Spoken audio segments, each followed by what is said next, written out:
Good morning, students. Today we are going to start our new topic, that is alkyl halide. तो start करते हैं बेटे अपना नया टॉपिक एल्काइल हैलाइड। दोनों दोनों ही एक साथ पढ़ेंगे हम लोग। Alkyl and aryl halide.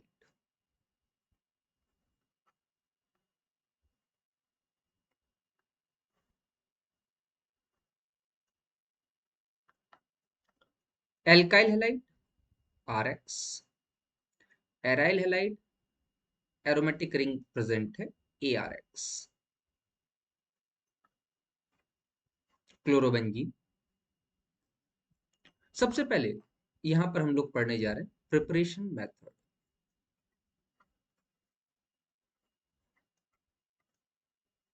Preparation methods.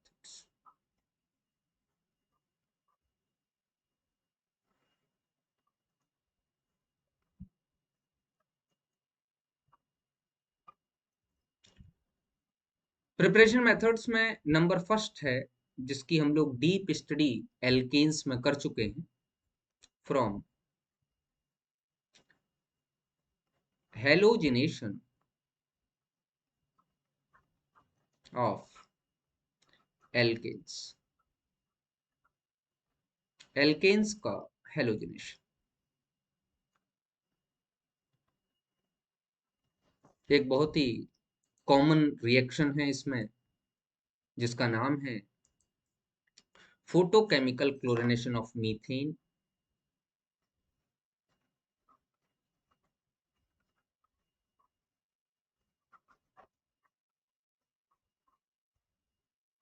Chlorination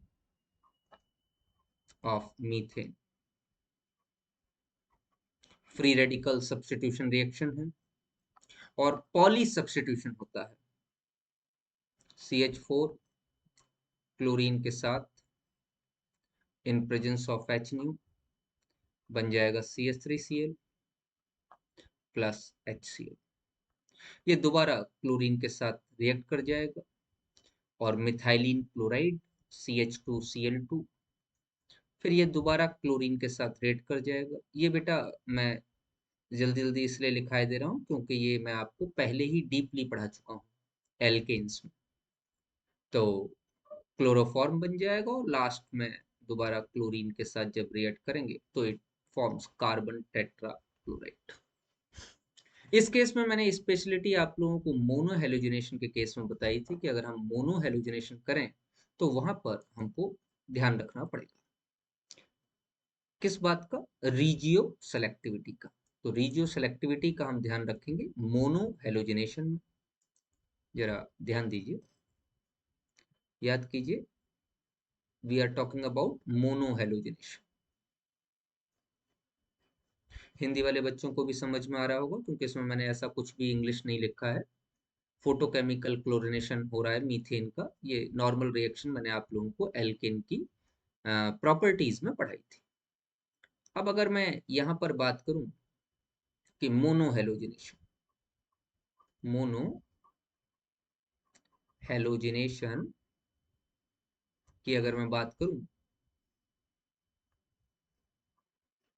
मैं बस वो पुरानी रिएक्शंस आपको याद दिला रहा हूं इसमें। जैसे कि मैंने आपको बताया होगा कि टाइप ऑफ हाइड्रोजन एटम देख के आप मोनो हेलोजिनेटेड प्रोडक्ट्स बता सकते हैं। मान लीजिए मैं क्लोरीन के साथ रिएक्शन करूं और मोनो हेलोजिनेशन कर रहा हूं, तो एक तो हम लोगों को मिल जाता है प्राइमरी कार्बन से हाइड्रोजन का सब्स्टिट्यूशन हो, और इसे हम कहते हैं क्लोरोप्रोपेन या 1 क्लोरोप्रोपेन। प्लस दूसरा मिल जाता है बेटे 2 क्लोरोप्रोपेन।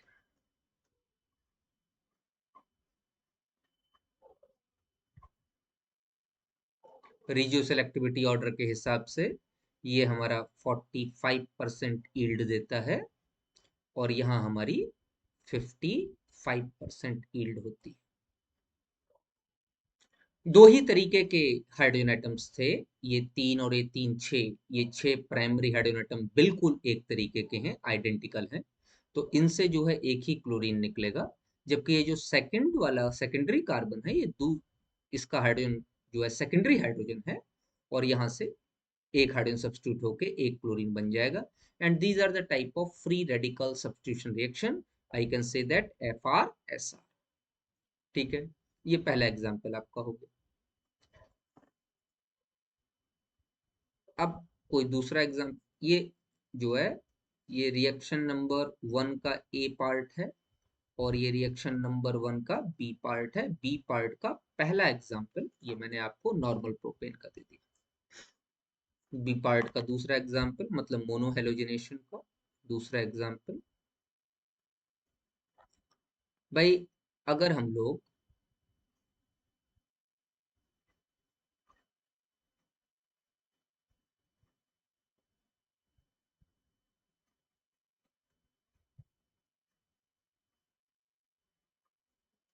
इसकी रिएक्शन क्लोरीन के साथ कराएं, शर्त क्या है, मोनोहेलोजिनेशन। ठीक है ना, वही पढ़ रहे हैं। एक ही हैलाइड जो है सब्स्टिट्यूट होगा और हाइड्रोजन यहां से निकलेगा, कोई एक आप करा सकते हो। और हमसे कह दिया जाए कि टोटल नंबर ऑफ प्रोडक्ट्स बताइए। तो मैंने आपसे कहा पहले हम लोग फाइंड आउट करेंगे टाइप ऑफ हाइड्रोजन एटम, तो जिससे टोटल नंबर ऑफ प्रोडक्ट्स मिल जाएंगे। चलो, टोटल नंबर ऑफ प्रोडक्ट्स की वैल्यू वो कह दे कि total number of products are x. X की वैल्यू आपको फाइंड आउट करनी, और क्वेश्चन थोड़ा सा आगे बढ़ा दे कि अगर मैं ये जो मिक्सचर आपको मिला इसमें कई सारे जो प्रोडक्ट्स मिले, इसका अगर मैं फ्रैक्शनल डिस्टिलेशन करूं, फ्रैक्शनल डिस्टिलेशन हिंदी में कहते हैं प्रभाजी आसवन, प्रभाजी आसवन। अगर इसका फ्रैक्शनल डिस्टिलेशन करूं तो मुझे नंबर ऑफ फ्रैक्शंस कितने मिलेंगे, मैं मान लेता हूं वो y मिलेंगे, और उसकी भी वैल्यू आपको फाइंड आउट करनी। नंबर ऑफ फ्रैक्शन मतलब प्रभाज, कितने प्रभाज प्राप्त होंगे। तो अब इस क्वेश्चन को करने की कोशिश कीजिए। मोनोहेलोजिनेशन का क्वेश्चन है, तो टाइप ऑफ हाइड्रोजन एटम्स की आपको जानकारी अच्छी होनी चाहिए। जरा ध्यान से देखिए, ये तीन हाइड्रोजन और ये तीन हाइड्रोजन, ये आइडेंटिकल और प्राइमरी। प्राइमरी तो ये भी है, लेकिन ये CH3 सेकेंडरी कार्बन से लगा है, जबकि ये दोनों CH3 टर्शरी कार्बन से लगे। इसका मतलब ये दोनों तो बिल्कुल सेम है, लेकिन ये CH3 बिल्कुल डिफरेंट। तो इसका मतलब प्राइमरी से सब्स्टिट्यूशन होगा, वहां पे दो टाइप के प्रोडक्ट्स आपको मिलेंगे। तो अब नंबर ऑफ प्रोडक्ट्स, पहला वाला केस हम बात एक्स की वैल्यू निकालना चाहते हैं, तो सबसे पहले तो निकालेंगे कि लास्ट वाले प्राइमरी कार्बन से हाइड्रोजन का सब्स्टिट्यूशन हो जाए और वहां क्लोरीन आ जाए। इसको कहते हैं आइसोपेंटाइल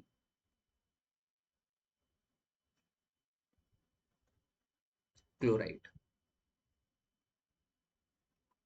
और क्या, दूसरा प्राइमरी इन दोनों में से किसी से भी निकाल लो। अगर इन दोनों में से किसी से भी निकाल लूं तो यहाँ ये बच जाएगा।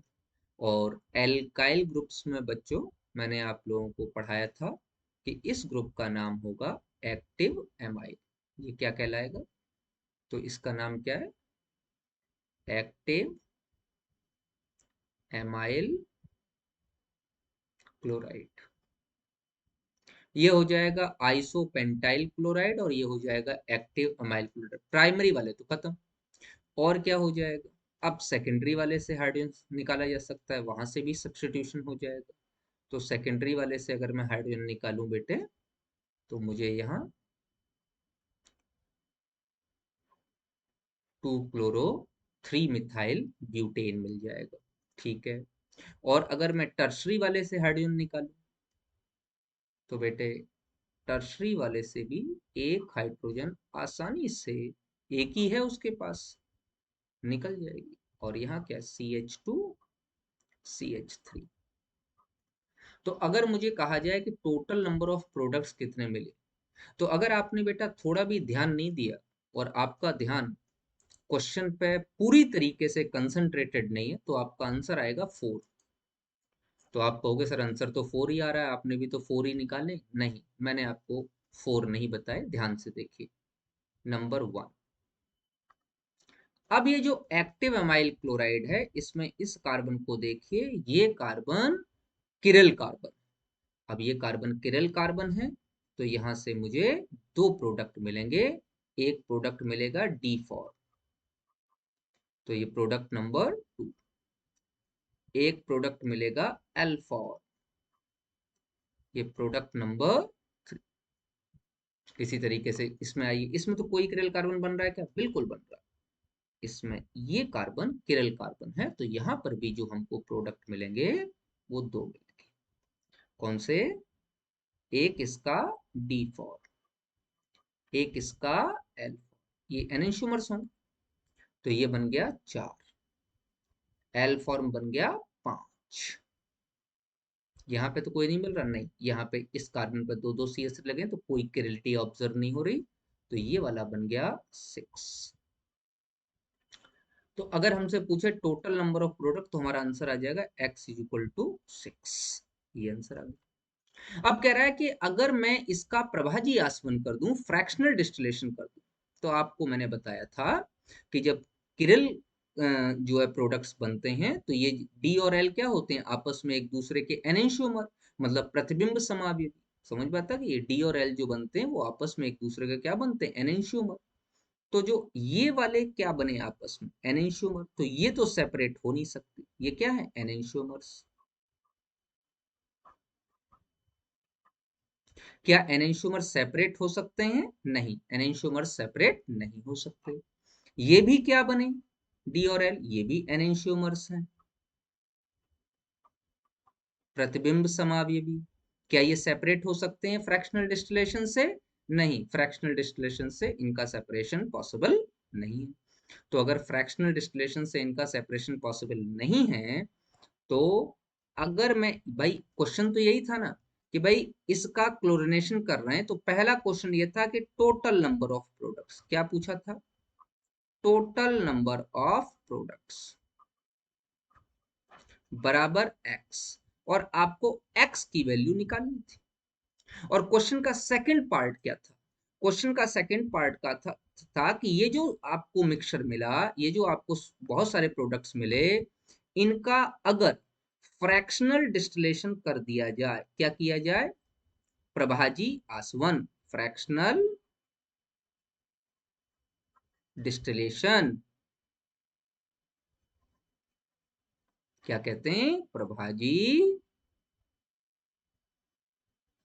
आसवन।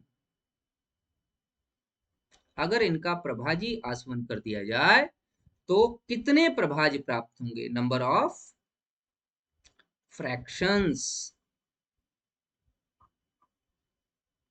कितने फ्रैक्शंस मिलेंगे? नंबर ऑफ फ्रैक्शन मैं मान लेता हूं कि y थे, और वो आपको निकालने। तो बेटा ध्यान से देखो, अगर मैं y का आंसर निकालना चाहता हूं कि कितने फ्रैक्शंस मिलेंगे, कितने प्रभाज प्राप्त होंगे, तो मुझे मालूम है कि एनेंशियोमर सेपरेट नहीं हो सकते प्रभाजी आसवन द्वारा। तो ये शुद्ध प्राप्त होगा, ये अशुद्ध प्राप्त होगा, ये भी अशुद्ध प्राप्त होगा, और ये भी अशुद्ध प्राप्त होगा। तो ये शुद्ध प्राप्त होगा, और ये दोनों क्या होंगे? ये दोनों जो है अशुद्ध प्राप्त होंगे। तो मेरे कहने का मतलब है कि यहाँ पर आपको जो है एनेंशियोमर मिलेंगे, यहाँ पे आपको एनेंशियोमर मिलेंगे, लेकिन यहाँ और यहाँ आपको प्योर फॉर्म मिलेगी। तो टोटल प्रभाज जो प्राप्त होंगे, उसमें एक तो ये यौगिक प्राप्त होगा, इसके एनेंशियोमर प्राप्त होंगे, इसके एनेंशियोमर प्राप्त होंगे, और एक ये यौगिक प्राप्त होगा। तो टोटल प्रभाज की अगर मैं बात करूं, तो y की वैल्यू आ जाएगी 4। समझ बात आ गई? नहीं आ गई? टोटल प्रोडक्ट्स 6, लेकिन चूंकि एनेंशियोमर या प्रतिबिंब समावयवियों को सेपरेट नहीं किया जा सकता, इसीलिए ये पूरा का पूरा जो प्राप्त होगा, वो डी और एल फॉर्म एक साथ ही प्राप्त होंगे, इनको अलग अलग नहीं कर पाओगे। तो प्रभाज एक ही बनेगा। तो एक ये, एक ये, एक ये, एक ये, टोटल 4 प्रभाज आपको प्राप्त होंगे। तो x की वैल्यू है 6, x is equal to what, तो x की वैल्यू है 6 और y is equal to what, तो y की वैल्यू है 4। मैंने कई जगह लिख दिया, ठीक है ना। अगर साइड में बच्चों कहते हैं सर साइड में दिखाई नहीं दे रहा था, तो मैंने बीच में भी इसको लिख दिया है। अच्छा सवाल है, इसको आप ध्यान रखिएगा। तो मोनो हेलोजिनेशन से इस प्रकार के सवाल आपको मिल सकते हैं।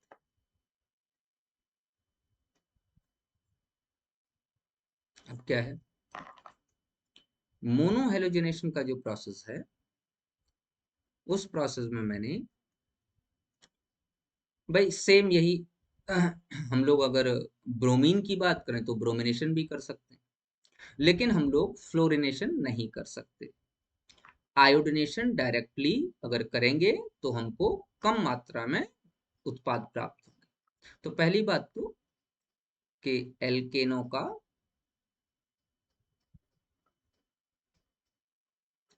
Alkanes on fluorination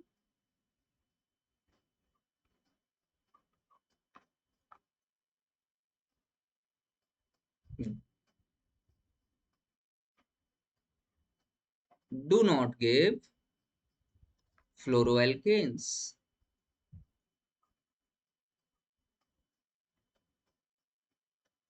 alkene fluorination करने पर फ्लोरोएल्केन नहीं देते। क्यों नहीं देते? क्योंकि फ्लोरिनेशन एक एक्सप्लोसिव प्रोसेस है। Because fluorination is a explosive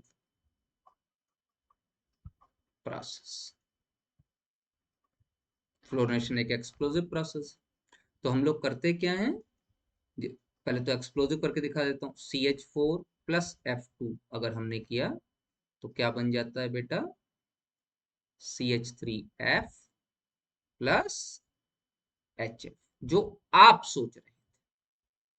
लेकिन क्या ये प्रोडक्ट्स बनेंगे? नहीं, ये प्रोडक्ट नहीं। तो ये रिएक्शन नहीं होगी तो फिर कौन सी रिएक्शन होगी? रिएक्शन कुछ ऐसे होगी, CH4 plus F2, 2F2 gives C plus 4HF. C is carbon black.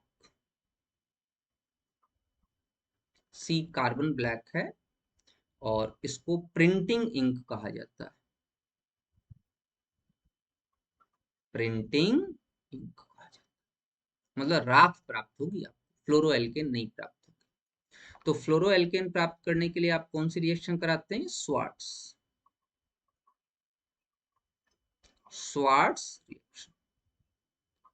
और स्वार्ट्स रिएक्शन द्वारा आपको फ्लोरोएल्केन प्राप्त हो जाते हैं।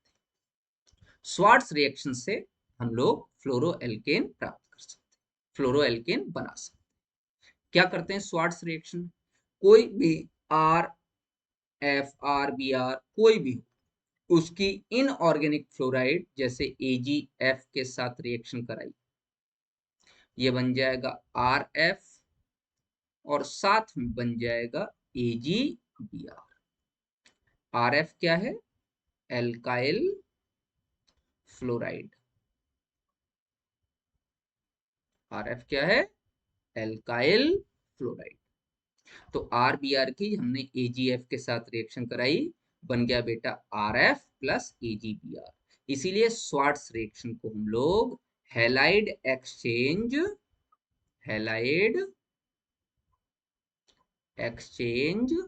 प्रोसेस भी कहते हैं। हैलाइड एक्सचेंज का मतलब क्या हुआ? एक हैलाइड एक जगह से निकला, दूसरी जगह जाके जुड़ गया। तो Br यहां से निकला, फ्लोरीन यहां आके जुड़ गया, तो हैलाइड ने हैलाइड को एक्सचेंज किया।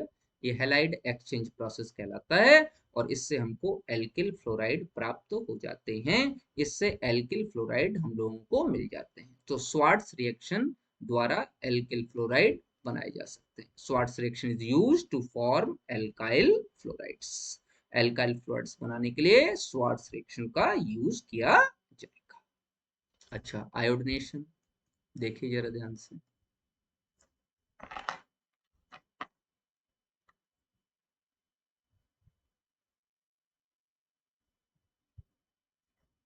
आयोडीनेशन कराते हैं।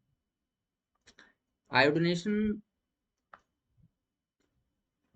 It is a reversible process.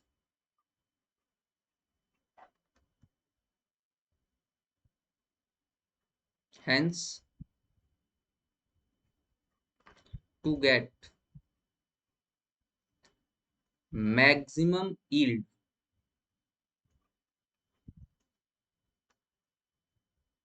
this process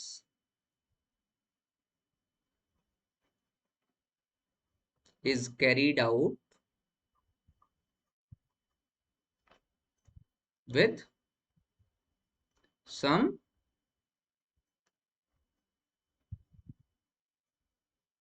oxidizing agents. कुछ ऑक्सीकारकों की उपस्थिति में यह क्रिया कराई जाती है। क्यों? ये एक रिवर्सिबल उत्क्रमणीय अभिक्रिया, ये एक रिवर्सिबल प्रोसेस है, और रिवर्सिबल प्रोसेस है तो रिएक्शन रिवर्स हो जाएगी। तो कुछ ऑक्सीकारक, कुछ oxidising agent like HiO3, HNO3 इस प्रकार के एजेंट्स डाले जाते हैं। जैसे देखिए मीथेन, मीथेन की अगर आपने I2 के साथ रिएक्शन कराई, रिवर्सिबल प्रोसेस है, CH3I बन जाएगा, साथ में HI। अब अगर ये क्वांटिटी HI की बढ़ती गई तो ये रिएक्शन रिवर्स हो जाएगी। अब अगर ये रिएक्शन रिवर्स हो गई तो जो एल्काइल आयोडाइड आपने बनाया था वो बेकार हो जाएगा, या उसकी यील्ड कम हो जाएगी और वो वापस प्रोडक्ट में कन्वर्ट होने लगे, और रिएक्टेंट में कन्वर्ट होने लगे। तो अगर प्रोडक्ट वापस रिएक्टेंट में कन्वर्ट होने लगे तो यील्ड तो ऑब्वियसली कम हो जाएगी। करें क्या? किसी भी तरीके से इस HI को यहां से बाहर निकालो। ला शातेलिए नियम के अनुसार, ली चैटलर प्रिंसिपल के अकॉर्डिंग, अगर ये HI यहां से बाहर निकल जाए तो concentration of the product will never increase, increase करेगा ही नहीं, और ये रिएक्शन रिवर्स नहीं होगा। तो कोशिश करेंगे थोड़ी सी। करते क्या है, 5HI रिएक्शन मिक्सचर में HiO3 डाल देते हैं। मैंने कहा ना ऑक्सीकारक, ऑक्सीडाइजिंग एजेंट डाल देंगे। अगर रिएक्शन मिक्सचर में HiO3 डाल देंगे तो ये बन जाएगा 3H2O प्लस 3I2। अब I2 यहां से निकल जाएगा। बेटा कोशिश है ये कि अच्छी यील्ड हो। हाँ, हमारी कोशिशें काफी ज्यादा कामयाब भी होती हैं, वो मना नहीं कर रहा, यील्ड इंक्रीज होती है, लेकिन इस बात को ध्यान रखिएगा कि फिर भी ये कोई बहुत अच्छा प्रोसेस नहीं। तो क्या आयोडीनेशन या आयोडीनीकरण का प्रोसेस किसी दूसरी तरीके से कराया जा सकता है क्या? हाँ, आयोडीनेशन के लिए हम लोग दोबारा से हैलाइड एक्सचेंज प्रोसेस का ही यूज करते हैं, और उसका नाम मैंने बताया था फ्लिंकस्टीन रिएक्शन। जिन बच्चों ने ये रिएक्शंस पढ़ रखी हैं वो रिवीजन के तौर पे देखें, और जो बच्चे पहली बार पढ़ रहे हैं वो ध्यान दें, क्योंकि मैं उनके लिए ही सब कुछ रिवाइज करवा रहा हूँ, जो बच्चे पहली बार इसको देख रहे हैं। तो और जिन्होंने पढ़ रखी हैं वो रिवाइज करें, क्योंकि एल्केन्स में मैंने ये रिएक्शन बताई थी। तो यहाँ पर हम लोग जिस हैलाइड एक्सचेंज प्रोसेस की बात करने जा रहे हैं वो हैलाइड एक्सचेंज प्रोसेस कहलाता है हमारा बेटे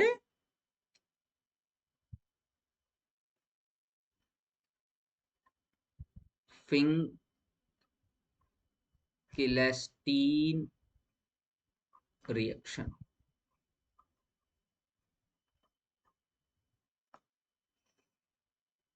ये भी एक हैलाइड एक्सचेंज प्रोसेस।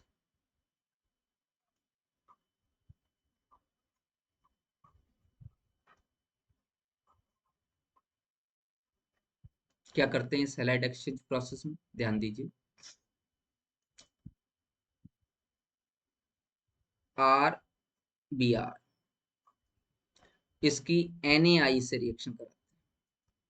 शर्त है कि सॉल्वेंट एसीटोन इस्तेमाल करें, पानी नहीं, नहीं तो रिएक्शन रिवर्स हो जाएगी। एसीटोन इस्तेमाल करोगे तो I जो है इसको रिप्लेस कर देगा, नॉन पोलर सॉल्वेंट है। पोलर तो है, प्रोटिक नहीं है। नॉन पोलर तो मत को, पोलर है लेकिन प्रोटिक नहीं। तो SN2 बहुत तेजी से खींच देगा। पोलर है लेकिन प्रोटिक नहीं, एसीटोन, तो RI बना देगा और NaBr बन देगा। अब बात यह है कि ये जो NaBr है ये एसीटोन में प्रेसिपिटेट हो जाता है, मतलब अवक्षेपित हो जाता है, तो रिएक्शन बैक होने की संभावना ही खत्म। तो अच्छी मात्रा में, अच्छी ईल्ड में, एक गुड ईल्ड में RI आपको मिल जाती है। इसी तरीके से RCl प्लस NaI करा लीजिए मेरे बच्चों, किसकी प्रेजेंस में? एसीटोन। कैसा सॉल्वेंट है एसीटोन? पोलर है, प्रोटिक नहीं। एसीटोन में पोलरिटी है, carbon double bond oxygen present है, पोलरिटी डेवलप करेगा, लेकिन ऑक्सीजन के साथ कोई भी हाइड्रोजन नहीं जुड़ा हुआ, इसीलिए प्रोटिक नहीं है, प्रोटॉन डोनर नहीं है। तो पोलर तो है लेकिन प्रोटिक नहीं है, ध्यान रखिएगा। एसीटोन एक पोलर सॉल्वेंट है लेकिन एप्रोटिक सॉल्वेंट है, प्रोटॉन डोनर नहीं।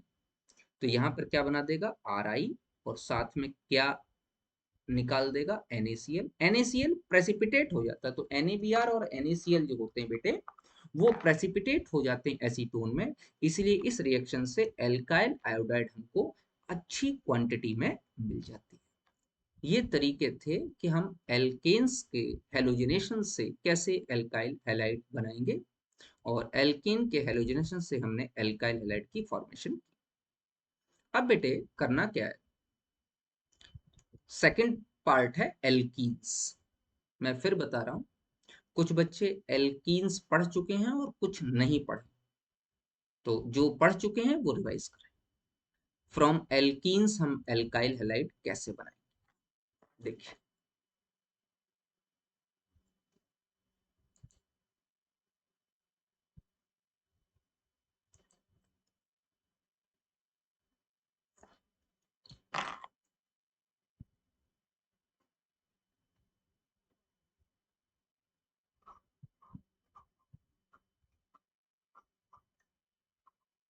Formation of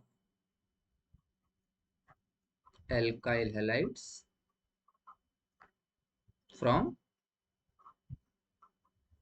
alkenes। एल्कीन्स के साथ एल्काइल हैलाइड की फॉर्मेशन कैसे करें? पहला, एडिशन ऑफ HX। HX में HF को छोड़ के आप कोई भी ले सकते हैं, HCl, HBr, HI, HCl, HBr, HI, किसी का भी यूज कर सकते हैं। HF का यूज मत कीजिए, बॉन्ड डिसोसिएशन एनर्जी HF की बहुत ताकतवर होती है, तो वो इस रिएक्शन को नहीं देगा। बाद बाकी आप HCl, HBr, HI में कोई भी ले सकते हैं। क्या होता है? मान लीजिए कोई एल्कीन,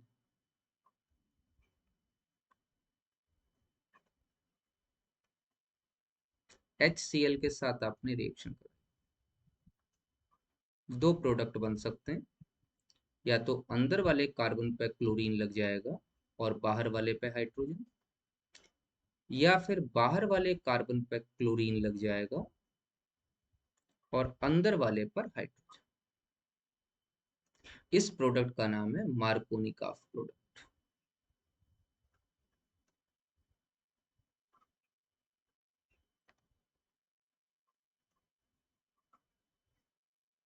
और इस प्रोडक्ट का नाम है एंटी मार्कोनिकॉफ प्रोडक्ट।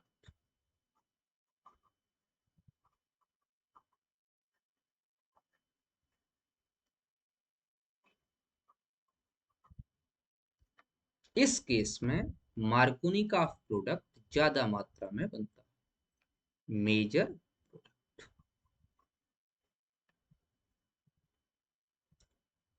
तो क्या मार्कोनिकॉफ प्रोडक्ट जो बना है, या मार्कोनिकॉफ जो रूल दिया गया वो सही था? तो सही गलत का फैसला तो तब करेंगे जब हमको रूल पता हो। तो सबसे पहले तो हम मार्कोनिकॉफ रूल की बात करें।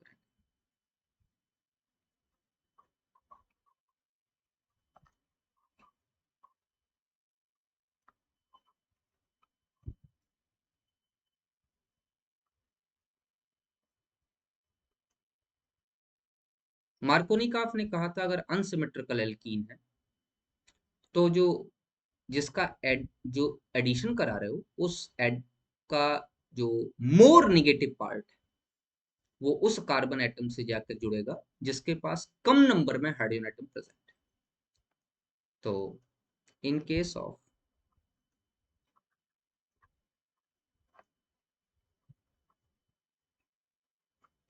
Addition of HX to unsymmetrical alkene, unsymmetrical alkenes, ध्यान देना, अनसिमेट्रिकल एल्कीन्स उनको कहते हैं जिन एल्कीन्स में जो कार्बन कार्बन डबल बॉन्ड होता है उस पर number of hydrogen atom different लगे। तो in case of addition of HX to unsymmetrical alkenes, the more negative part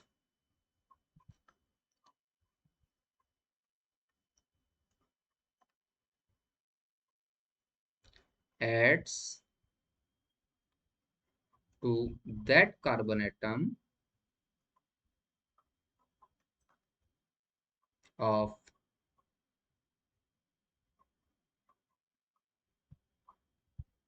unsymmetrical alkene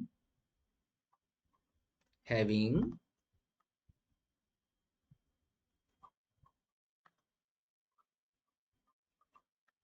lesser number of hydrogen atoms। मतलब अनसिमेट्रिकल एल्कीन में HX का जो ऐड होगा वो एडिशन होगा वो इस तरीके से होगा कि इसका जो मोर नेगेटिव पार्ट है अधिक ऋणात्मक भाग उस कार्बन परमाणु को प्राप्त होता है जिसके पास कम संख्या में हाइड्रोजन परमाणु होते हैं।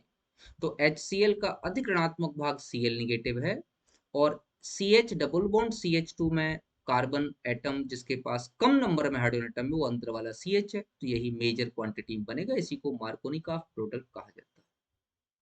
लेकिन क्या सच में मार्कोनिकॉफ रूल के अकॉर्डिंग प्रोडक्ट्स बताए जा सकते हैं? नहीं, क्योंकि मार्कोनिकॉफ ने जब रूल दिया था उस समय साइंस इतनी डेवलप्ड स्टेज में नहीं थी और हमको मैकेनिज्म ऑफ केमिकल रिएक्शन के बारे में कोई जानकारी नहीं थी। तो साइंटिस्ट ये कहता है कि नहीं, इस तरीके से तो नहीं बताया जा सकता। तो जब हमने जो है देखा कि कई जगह मार्कोनी का रूल फेल हो गया तो हमको ये पता करना पड़ा कि ऐसा क्यों हो रहा है। तो साइंटिस्ट ने कहा कि ये एक इलेक्ट्रोफिलिक एडिशन रिएक्शन है और यहाँ कार्बोकैटायन की फॉर्मेशन होती है। तो नीचे से मैं लिख देता हूँ,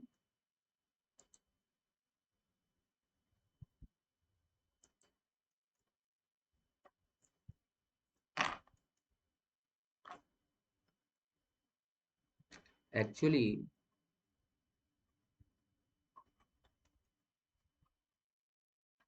it is a electrophilic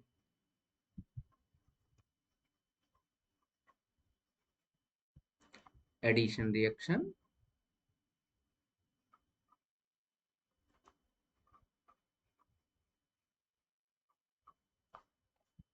मैं हिंदी भी लिख के दे रहा हूं बेटा, इलेक्ट्रॉन स्नेही योगात्मक अभिक्रिया।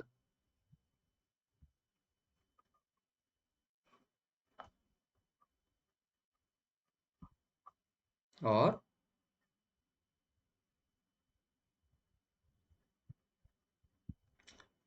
it is a type of electrophilic addition reaction and formation of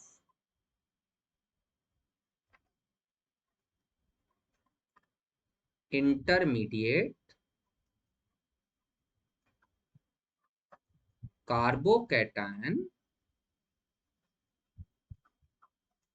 takes place।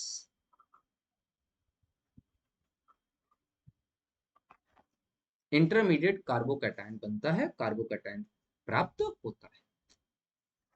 तो चलिए आगे बढ़ते हैं।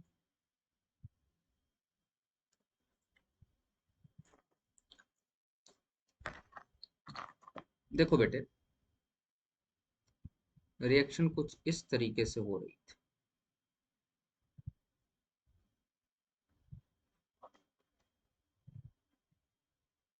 HCl के साथ। इलेक्ट्रोफिलिक एडिशन रिएक्शन, इलेक्ट्रॉन स्नेही योगात्मक अभिक्रिया, मतलब पहले स्टेप में, पहले पद में इलेक्ट्रॉन स्नेही का आक्रमण होगा। इलेक्ट्रॉन स्नेही कौन सा है? जिसमें इलेक्ट्रॉनों की कमी है, मतलब H पॉजिटिव, ये पहले स्टेप में अटैक करेगा। CH3 में प्लस आई इफेक्ट है, ये इलेक्ट्रॉनों को धक्का देगा, तो ये बॉन्ड आगे की तरफ टूट जाएगा। CH3 का प्लस आई धक्का दे रहा है, बॉन्ड आगे की तरफ टूट जाएगा। CH2 में नेगेटिव चार्ज है, H पॉजिटिव वहां से टकरा जाएगा और क्या बन जाएगा? CH3 CH पे पॉजिटिव, सिंगल बॉन्ड CH3, क्या बन गया ये? 2 डिग्री कार्बो कैटन। फिर क्या होगा बेटा? सेकंड स्टेप में Cl निगेटिव जाके अटैक करेगा, न्यूक्लियोफाइल। तो पहले स्टेप में तो इलेक्ट्रोफाइल ने अटैक किया और दूसरे स्टेप में न्यूक्लियोफाइल ने अटैक किया, इसलिए इसे इलेक्ट्रोफिलिक एडिशन कहेंगे, क्योंकि पहला स्टेप जिसमें इलेक्ट्रोफाइल अटैक कर रहा है वही इसका RDS है। RDS मतलब रेट डिटर्मिनिंग स्टेप, दर निर्धारक पद। तो RDS में H पॉजिटिव अटैक कर रहा है, इलेक्ट्रोफाइल अटैक कर रहा है, इसलिए इस रिएक्शन को इलेक्ट्रोफिलिक एडिशन रिएक्शन के नाम से जाना जाएगा। और यहाँ पर Cl आ जाएगा और ये मेजर प्रोडक्ट हो जाएगा, मेजर प्रोडक्ट। तो आप कहोगे सर इसमें तो कोई गलती नहीं, मार्कोनिकॉफ ने सही ही बताया। बेटे ये मैंने मार्कोनिकॉफ को ऐसा क्यों मिला, मार्कोनिकॉफ ने तो ये बताया था बीच वाले कम नंबर में जिसके पास हाइड्रोजन एटम है उसके पास से हेलोजन आके जुड़ेगा। मार्कोनिकॉफ कार्बोकैटायन के बारे में तो कोई जानकारी थी नहीं। आज हम ये जानते हैं कि अगर कहीं कार्बोकैटायन बन रहा है, अगर कहीं पर कार्बोकैटायन बन रहा है तो वो कार्बोकैटायन स्टेबलाइज करने के लिए रीअरेंज भी हो सकता है। तो जरा देखो एक एग्जांपल और आपको देता हूँ जिससे आपको समझ में आएगा। पहले तो ये वाली बात मैंने बता दी, एक एग्जांपल मैं आपको और देता हूँ। मान लीजिए कि आपके पास ये रिएक्टेंट है,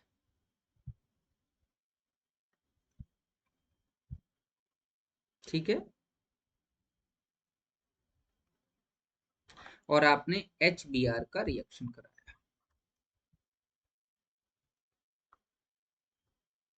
HBr में थोड़ी सावधानी बरतते कि साथ में परऑक्साइड नहीं लगना चाहिए, क्योंकि वो वाला इफेक्ट मैं अगले स्टेप में बताऊंगा।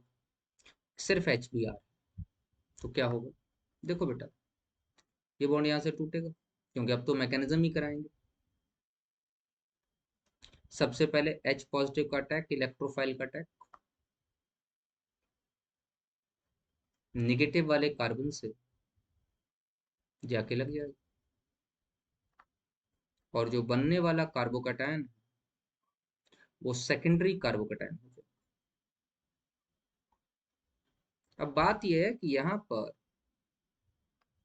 1,2 हाइड्राइड शिफ्ट हो जाती है, सॉरी मिथाइल, 1,2 मिथाइल शिफ्ट हो जाती है।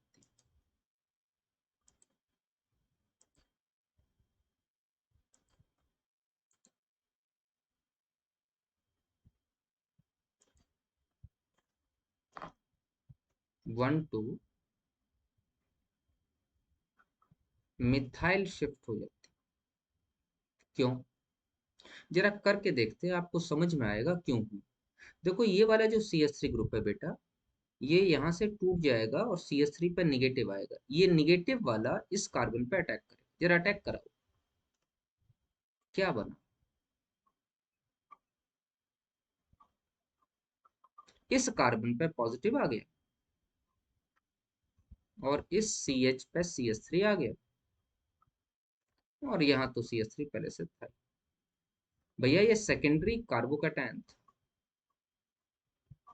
जो लेस स्टेबल होता है, ये कन्वर्ट हो गया टर्शरी कार्बोकैटायन, और ये मोर स्टेबल होता ही। अब क्या होगा? कुछ नहीं, अब बिहार निगेटिव जाके अटैक करेगा, क्योंकि इससे ज्यादा स्टेबल कार्बोकैटायन बन नहीं सकता। न्यूक्लियोफाइल का अब अटैक होगा, बी आर निगेटिव इससे अटैक करेगा, और हमारे सामने जो प्रोडक्ट बनेगा वो मार्कोनी काफ से दूर दूर तक मैच नहीं कर रहा, बी आर यहाँ आ जाएगा। मार्कोनी काफ ने तो कभी सोचा भी नहीं था कि बी आर इस पोजीशन पर आ जाएगा, क्योंकि उसे तो मैकेनिज्म ऑफ केमिकल रिएक्शन के बारे में कोई जानकारी नहीं थी। तो मैं अगर इसका नाम लिखूं तो बेटा ये नाम लिख सकता हूँ नहीं लिख सकता? इसको मैं मार्कोनी का प्रोडक्ट तो नहीं कहूंगा, यहाँ तो भाई 1,2 मिथाइल शिफ्ट जो हुई इसको मैं रीअरेंजमेंट कह सकता नहीं कह सकता?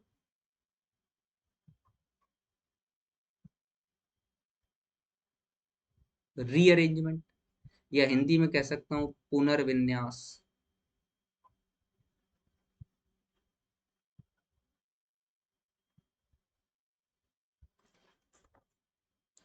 थोड़ी मात्रा मुझे लग रहा है हिंदी वाली गलत हो गई, हिंदी वाले बच्चे कहेंगे सर मात्रा गलत लगा दी आपने। पुनर्विन्यास यहाँ लगेगी, रीअरेंजमेंट ही तो हो रहा है। 1,2 मिथाइल शिफ्ट क्या है, सेकेंडरी कार्बोकेटायन टर्शरी कार्बोकेटायन में रीअरेंज हो रहा है। तो इस प्रोडक्ट को मार्कोनी का प्रोडक्ट थोड़ी कहेंगे, मार्कोनी का प्रोडक्ट तब बनता है जब इस कार्बन पे बी आ रहा था, क्योंकि कार्बन डबल बॉन्ड कार्बन में इस कार्बन पे कम नंबर में हाइड्रोजन एटम, इस पे बी आर आया ही नहीं, प्रोडक्ट बना ही नहीं ऐसे। तो ये वाला जो प्रोडक्ट बना ये आफ्टर रीअरेंजमेंट बना, तो इसको कहेंगे रीअरेंज्ड प्रोडक्ट।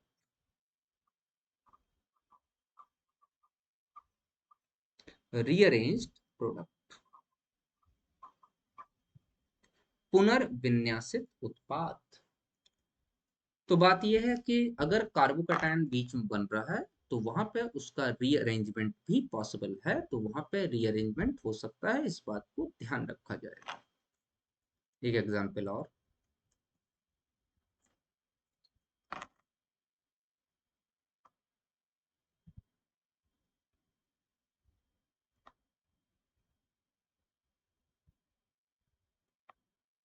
मान लो इसके साथ एच बी आर का आपने अटैक करा, प्रोडक्ट क्या मिलेगा? तो सबसे पहले तो एच पॉजिटिव का अटैक। ये सब कार्बोकैटायन के रीअरेंजमेंट समझा रहा हूँ, ध्यान से समझिए। ये बॉन्ड इधर से ब्रेक डाउन हो जाएगा और ये कुछ रिंग 5 कार्बन एटम की है, इस रिंग के जस्ट बाहर वाले कार्बन पर पॉजिटिव चार्ज आ जाए। बेटा अगर 4 कार्बन या 5 कार्बन एटम की रिंग के, दोबारा सुनो, 4 कार्बन की रिंग हो या 5 कार्बन की रिंग, और रिंग के जस्ट बाहर वाले कार्बन पे पॉजिटिव चार्ज आ जाए तो रिंग टूट जाएगी, और रिंग 4 कार्बन वाली 5 में बदल जाएगी और 5 कार्बन वाली 6 में बदल जाएगी। 4 वाली भी 6 में बदल सकती है अगर नंबर ऑफ कार्बन एटम है तो।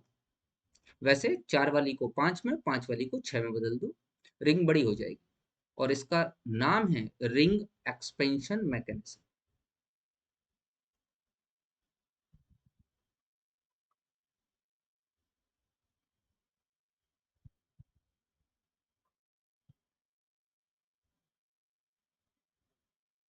क्योंकि 6 कार्बन एटम की रिंग हाईली स्टेबल होती है, होगा क्या कि बॉन्ड यहां से टूटेगा, इस कार्बन का निगेटिव और इस कार्बन का पॉजिटिव आपस में जुड़ने का प्रयास करेगा।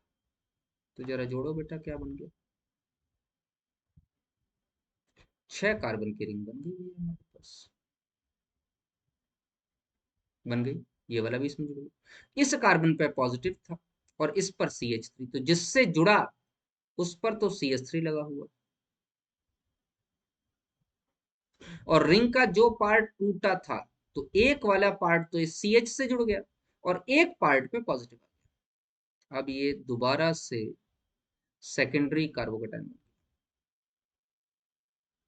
अब अगर मैं इस कार्बन से यहां से H निकाल दूं, H निगेटिव लेके, तो इसका नाम हो जाएगा 1,2 हाइड्राइड शिफ्ट। H निगेटिव यहां पहुंच जाएगा, उससे देखो क्या क्या बना, समझिए। एक तो रिंग एक्सपेंड हुई और सेकेंडरी कार्बोकैटायन किसमें कन्वर्ट हो गया, अब टर्शरी कार्बोकैटायन में कन्वर्ट, मतलब दो दो रीअरेंजमेंट हो रहा है। एक रीअरेंजमेंट है रिंग एक्सपेंशन का और एक रीअरेंजमेंट है 1,2 हाइड्राइड शिफ्ट का। क्या अब अटैक होगा? 100%। अब कहीं जाके Br निगेटिव का अटैक, और जो हमको प्रोडक्ट मिलेगा वो कुछ इस तरीके का प्रोडक्ट, यहीं पे CH3 लगा है और यहीं पे। तो क्या यहाँ पे मार्कोनिकॉफ का नियम काम कर रहा है? नहीं काम कर रहा, क्योंकि कार्बोकैटायन मैकेनिज्म है, इसलिए कार्बोकैटायन का रीअरेंजमेंट ही यहाँ पे काम करेगा। समझ बात आ गई? अब एक चीज और लास्ट जो कि मैं बता रहा था कि HBr के साथ एक सावधानी आपको रखनी पड़ेगी। थोड़ा सा गड़बड़ हो गया, मुझे लग रहा है कि ये वाला पार्ट आप लोगों को नहीं दिखाई दे रहा होगा क्योंकि इधर फोटो आ रही होगी। बेटा हटा देता हूँ। मुझे याद आ गया। रिंग एक्सपेंशन के बाद दोबारा बताता हूँ आपको, वो पार्ट आपको दिखाई नहीं देगा। ये जो रिंग एक्सपेंशन हुई, इस रिंग एक्सपेंशन के बाद 1,2 हाइड्राइड शिफ्ट हो जाएगी, यहाँ से हाइड्रोजन यहाँ पहुंच जाएगा, इसको कहेंगे 1,2 हाइड्राइड शिफ्ट। और ये जो 1,2 हाइड्राइड शिफ्ट आपकी हुई बेटे, इससे आपको ये मिल गया प्रोडक्ट। तो ऊपर मैंने लिख ही दिया, उसमें तो कोई दिक्कत नहीं। टर्शरी कार्बोकैटायन CH3 यहाँ, हाइड्रोजन अपनी जगह से इस पॉजिटिव वाली जगह पे जाए, पॉजिटिव वाला यहाँ आ जाएगा, और ये कार्बोकैटायन टर्शरी कार्बोकैटायन। कैसा कार्बोकैटायन बन गया बेटा? Tertiary carbocation.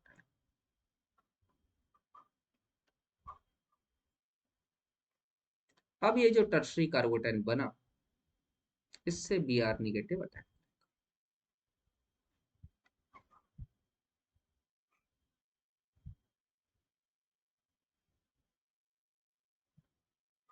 और एक जगह तो CH3 आ जाएगा, एक जगह ये, इसी जगह पर यहाँ पर Br। ठीक है ना बच्चे? अब मैं जो बात बताने जा रहा था वो थी HBr की पेरोक्साइड की प्रेजेंस में जो रिएक्शन होती है, इसका नाम है anti Markovnikov.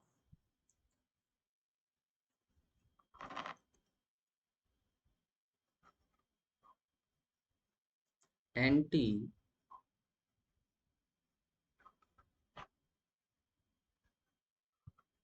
Markovnikov rule.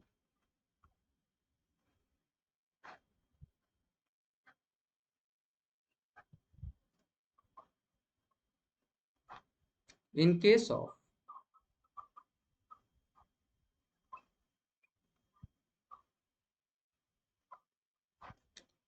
addition of HBr to unsymmetrical alkene,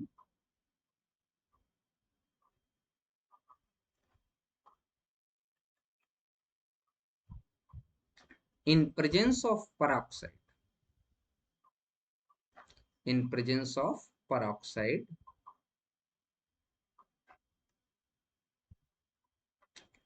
the more negative part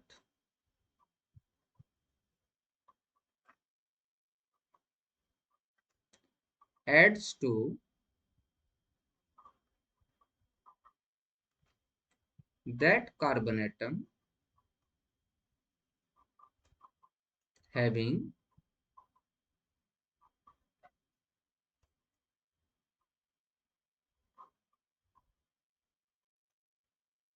greater number of hydrogen। ठीक है भैया? ठीक उल्टा, वहां पर मोर निगेटिव पार्ट उस कार्बन के पास जा रहा था जिसके पास कम नंबर में हाइड्रोजन। लेकिन अगर HBr का एडिशन रिएक्शन किसी पेरोक्साइड की प्रेजेंस में करा दे तो निगेटिव पार्ट मतलब Br निगेटिव उस कार्बन के पास जाके जुड़ता है जिसके पास ज्यादा नंबर में हाइड्रोजन, मतलब टर्मिनल वाले पास जाके जुड़ेगा। तो एंटी मार्कोनिकॉफ मार्कोनिकॉफ का जस्ट उल्टा है, बस ध्यान रखिएगा ये तभी काम करेगा जब आपकी रिएक्शन HBr के साथ कोई एडिशन रिएक्शन हो रही हो और साथ में पेरोक्साइड लगा हो। चलिए बात करते हैं।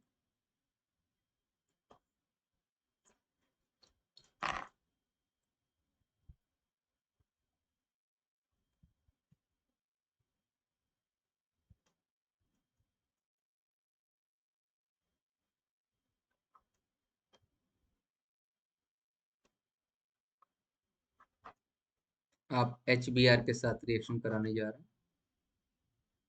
किसी पेरोक्साइड की उपस्थिति में। मैं कहता हूँ R2O2 नाम का पेरोक्साइड ले लो। पेरोक्साइड का मतलब होता है जहां पर ऑक्सीजन ऑक्सीजन परमाणु के साथ एकल बंध से जुड़ी। क्या बन जाएगा? CH3 CH2 CH2 Br। और ये एंटी मार्कोनिकॉफ प्रोडक्ट है।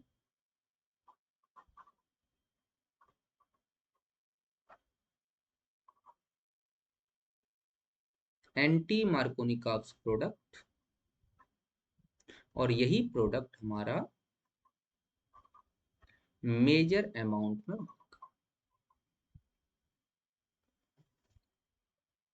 एग्जैक्टली ये एक फ्री रेडिकल एडिशन रिएक्शन है, ध्यान दीजिएगा।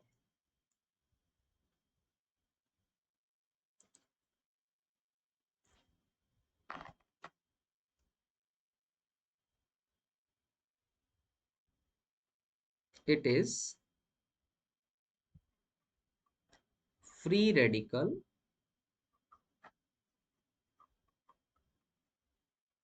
Addition reaction. ये एक फ्री रेडिकल एडिशन। इसमें होता क्या है? ROOR,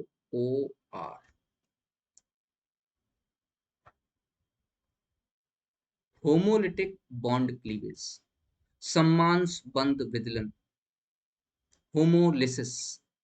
2 मोल RO फ्री रेडिकल बना लेते। ये RO फ्री रेडिकल HBr के साथ रिएक्ट होता है, यहां से फिर फ्री रेडिकल की फॉर्मेशन होती है, ROH बन जाता है और Br फ्री रेडिकल। और जो आपका एल्कीन है उसमें भी होमोलिसिस, आधा इलेक्ट्रॉन इधर आधे इलेक्ट्रॉन इधर, हाफ एरो या डॉटेड लाइन से दिखाते हैं, दोनों कार्बन पे फ्री रेडिकल बनता है, Br फ्री रेडिकल का अटैक होता है। क्या बन जाता है? CH3 CH पे फ्री रेडिकल और टर्मिनल वाले से Br लग जाता है। अब आप कहोगे सर बीच वाले से क्यों नहीं लगा? एग्जैक्टली ये बेटा इंटरमीडिएट, और जो इंटरमीडिएट है रिएक्शन में वो हमेशा ज्यादा स्टेबल होना चाहिए। तो अगर आप Br अंदर वाले कार्बन से लगा देते तो आपका जो इंटरमीडिएट फ्री रेडिकल बनता वो प्राइमरी बनता, जो पॉसिबल नहीं, क्योंकि सेकेंडरी फ्री रेडिकल ज्यादा स्टेबल। अब क्या होगा? कुछ नहीं, दोबारा इससे HBr रिएक्ट करेगा। CH3 CH free radical, single bond CH2 Br, और इससे दोबारा HBr की रिएक्शन क्या बना देगा? CH3 CH2। क्यों?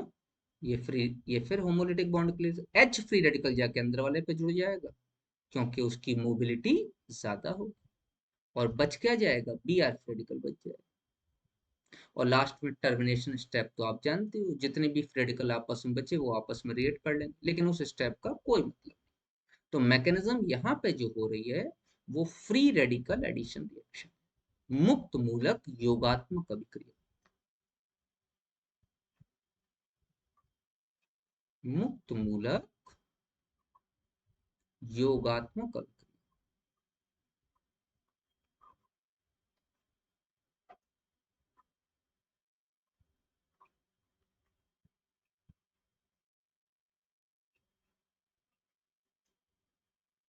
बात समझ में आ रही?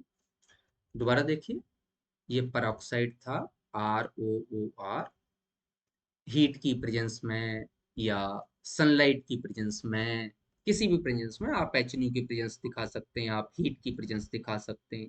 बहुत ज्यादा हीट न लगाना चाहें तो कम हीट में भी टेट्रा इथाइल लेड के साथ ये रिएक्शन हो सकती है। होमोलिटिक बॉन्ड फिजन, होमोलिसिस का मतलब होता है जो बॉन्ड है जितने इलेक्ट्रॉन से बना है आधे आधे बढ़ जाएंगे। तो एक इलेक्ट्रॉन इसके पास, एक इलेक्ट्रॉन इसके पास, दो RO फ्री रेडिकल बन, ये RO फ्री रेडिकल HBr के साथ रिएक्ट होंगे, बॉन्ड टूट जाएगा, H फ्री रेडिकल RO के साथ ROH दे देगा और एक Br फ्री रेडिकल आपके पास आ जाएगा। फिर ये जो एल्कीन है ये Br फ्री रेडिकल के साथ दोबारा ट्रीट की जाएगी और यहाँ पर जो इंटरमीडिएट बनेगा वो हमेशा ज्यादा स्टेबल होना चाहिए, वो सेकेंडरी फ्री रेडिकल बना।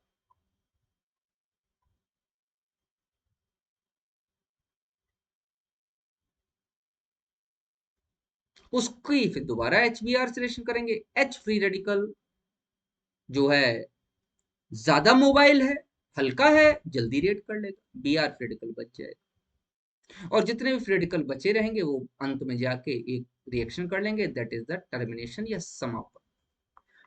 ये बेटा आज मैंने आप लोगों को एल्केन और एल्कीन द्वारा एल्काइल हैलाइड बनाने की कुछ प्रोसेसेस को समझा। देखो एल्कीन के साथ अगर हम लोग डायरेक्ट हेलोजन की क्रिया करा लें, हेलोजन की रिएक्शन करा लें, तो हम लोगों को जो है डाई ब्रोमो एल्केन भी मिल जाती है। एक करा के दिखाता हूँ आप लोग, एक और तरीका है वो भी।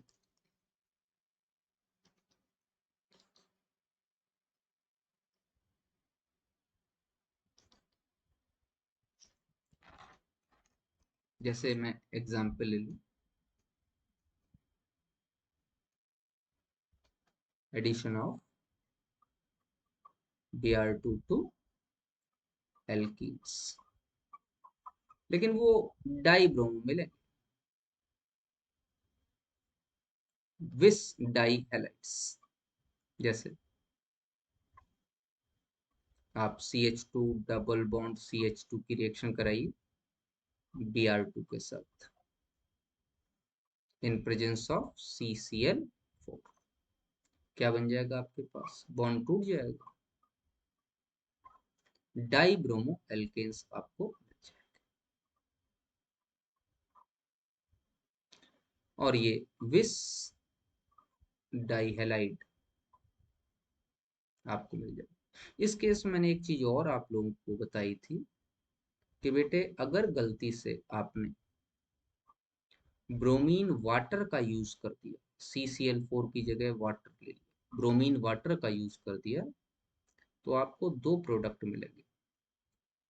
एक तो ये विस डाई हैलाइड मिलेगा, साथ में आपको ये प्रोडक्ट भी मिलेगा, वाटर भी अटैक कर सकता है।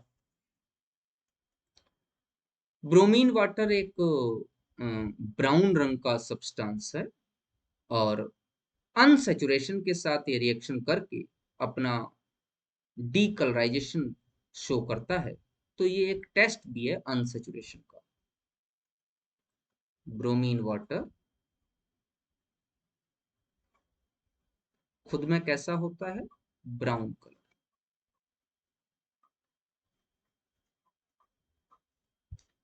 जब इसकी रिएक्शन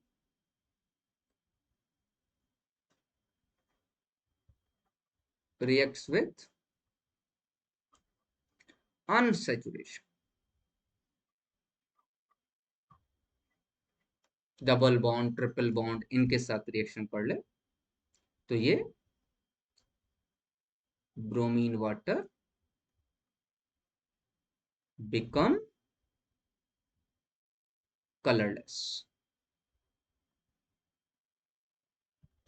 और ये जो प्रोसेस है ये हम यूज करते हैं टेस्ट ऑफ अनसेचुरेशन।